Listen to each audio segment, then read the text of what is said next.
नाज़रीन, मैं हूं बीना आगा और आप इस वक्त देख रहे हैं मुझे यूट्यूब और दीगर सोशल मीडिया प्लेटफॉर्म्स पर।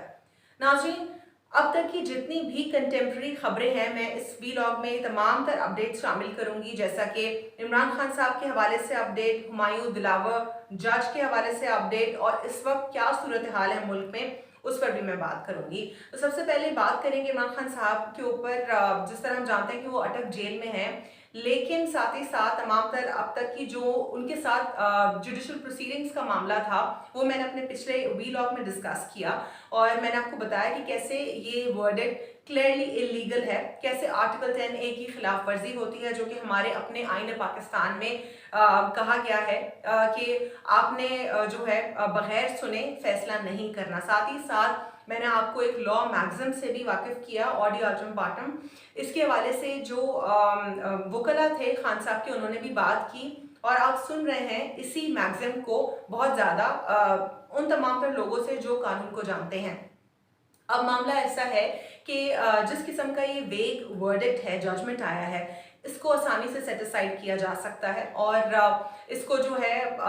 हम देख रहे हैं कि ख़त्म होता दिखाई दे सकता है या रिवर्स होता दिखाई दे सकता है। अपील में लीगल टीम के पास पूरा इख्तियार है जाने का और उन्होंने कहा है कि वो अपील में भी जाएंगे। तमाम तर इसकी जो प्रोसीडिंग्स हैं उसमें बहुत सारे लूप होल्स देखे गए हैं। अब नेक्स्ट मूव क्या हो सकता है, ये मामला है। नेक्स्ट मूव इसका क्लियरली हम देख रहे हैं कि खान साहब जो है इसमें बाहर आ सकता है, लेकिन क्या वो इतनी आसानी से बाहर आ सकते हैं, ये है अहम सवाल। अब इस पर ये है कि जिस तरह आप जानते हैं कि इमरान खान साहब के ऊपर लगभग 200 के करीब जो है केसेस हुए हैं और अब ऐसा होता है कि 200 केसेस में सिर्फ 2 करप्शन केसेस, जो कि एक तोशा खाना और एक ज़मीन अराजी का केस, इसके अलावा तमाम तर केसेस जो हैं वो इधर उधर के केसेस, कोई 9 मई के साथ एसोसिएट किए गए, कोई इसी तरीके से इलेक्शन कमीशन के खिलाफ कंटेम्प्ट और इस मामले में हमने देखा कि फाइनली एक केस में उनको जो है गिल्टी करार दिया गया, जो कि इटसेल्फ बहुत वेग है। लेकिन क्या अगर ये केस सेटिसाइड होता है वो बाहर आ सकते हैं, तो इसमें ये है कि जो दीगर केसेस हैं अब उसमें ऐसा होगा तो लीगल प्रोसीजर बताता है, क्योंकि जाहिर है प्रोसीडिंग्स में उनको शामिल होना पड़ेगा और ये लाजमी होगा। अब फॉर इंस्टेंस वो अगर उनके ऊपर कोई और केस है तो वो अगर उसमें पेश नहीं होते तो जाहिर है उसमें भी जो है उनके नॉन बेलेबल या ऐसे अरेस्ट वारंट्स निकल सकते हैं जो बेलेबल ना हो, तो इस कुछ भी हो सकता है या फिर उनकी बेल को जो है मुस्तरद कर दिया जाए। अब एक तरफ तो ये सब जानते हैं कि वो ऑलरेडी जेल में है, लेकिन अनफॉर्चुनेटली कानून का प्रोसीजर ऐसा है कि जब तक उनको लिख कर ना भेजा जाए तो जजेस ये कर सकते हैं, यानी वो दीगर केसेस में उनकी वारंट्स निकाल सकते हैं। तो एक अजीब सी सिचुएशन हो जाएगी कि अगर तो वो इस केस में बाहर आ जाते हैं तो बाकी के जो 20-25 केसेस हैं उसमें अगर उनके वारंट्स निकल आते हैं तो वो दोबारा अंदर चले जाएंगे। और हम ये देख रहे हैं कि बहुत जल्द जो है 9 अगस्त की तारीख दी गई है असेंबलियों को तहलील करने की और जो सिटिंग गवर्नमेंट है उसके आने की भी बात हो रही है। तो क्या ये मामला ऐसा इतना आसान होगा, इमरान खान साहब बाहर आएंगे और इलेक्शंस जो हैं वो ट्रांसपेरेंट तरीके से, मॉनिटर्ड तरीके से हो पाएंगे या नहीं, ये एक दूसरा मामला है। लेकिन दूसरी तरफ हम ये देखते हैं कि इमरान खान साहब आज जेल में हैं, लेकिन उसके बावजूद भी जो पेशावर में कितनी बड़ी जीत हुई है, जो इमरान खान साहब के कैंडिडेट हैं इनाम खान, उनको पेशावर से एक बहुत बड़ी जीत मिली है। जो लोकल बॉडी इलेक्शंस थे उसमें वो टॉप पर आए, फर्स्ट पर आए, यानी JUIF जो है सेकेंड हो गई उस पर, लेकिन जो इमरान खान साहब के कैंडिडेट हैं वो फर्स्ट पर आ गए और इतनी बड़ी तादाद में उन्होंने वोट्स लिए हैं जो कि अनबिलीवेबल रहा।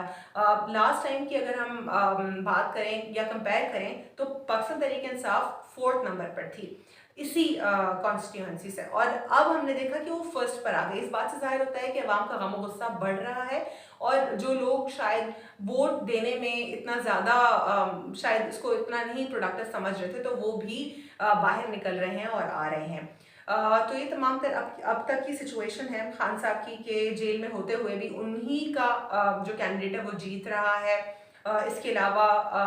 इस जजमेंट को जो है सेटिसाइड आसानी से होते देखा जा सकता है, लेकिन दीगर केसेस में क्या होगा, क्या उसमें तो अरेस्ट वारंट्स नहीं आ जाएंगे, क्योंकि 200 केसेस करने का मकसद ही यही है कि कहीं ना कहीं से प्रॉब्लम क्रिएट हो और इनको फंसाया जाए। अब हम देख रहे हैं असेंबलियों को तहलील होना, जब असेंबलियां डिसॉल्व हो जाएंगी उसके बाद क्या प्रोसीजर होगा।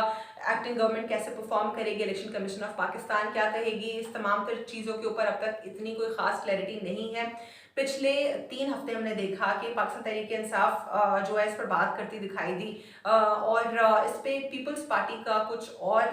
जो है स्टांस था, पीएमएलएन का कुछ और था, जेयूआईएफ का कुछ और था। मैं बात कर रही हूँ नई गवर्नमेंट के इलेक्शंस के हवाले से। तीनों जो पॉलिटिकल पार्टीज हैं उनकी एक डेट या एक महीना नहीं था जिस पे वो स्टैंड करते कि इलेक्शंस होने चाहिए और आईनी तरीके से वक्त पर होने चाहिए। इसके साथ हुमायूं दिलावर साहब के हवाले से अगर मैं बात करूं तो आप जानते होंगे जो पिक्चर्स का मामला था और जो पोस्ट का मामला था, उनकी पर्सनालिटी वैसे कंट्रोवर्शियल हो गई, उनकी कॉन्डक्ट को लेके बहुत सारे सवालात उठ गए। और लंदन में हमने देखा कि वहाँ पे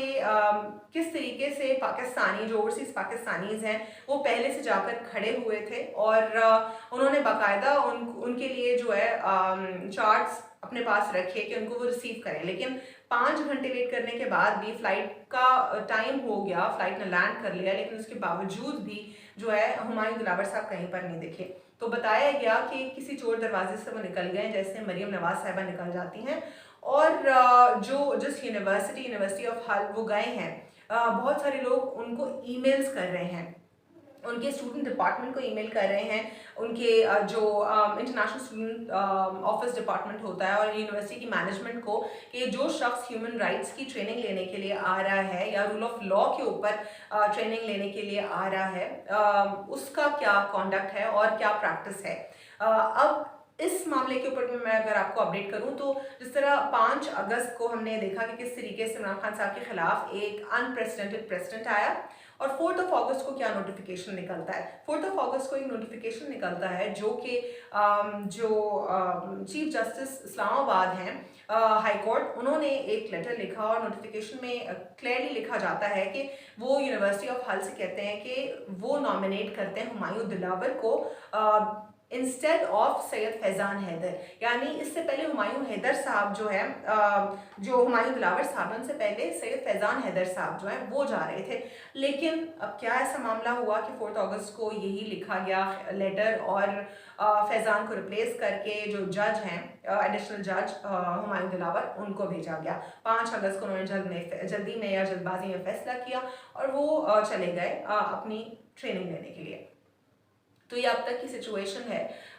जिससे मैंने आपको आगाह किया, और जो भी आगे की डेवलपमेंट्स होंगी मैं आपको वो भी तमाम तर डेवलपमेंट एक ही साथ एक व्लॉग में ज़रूर दूंगी। आज के लिए इतना ही।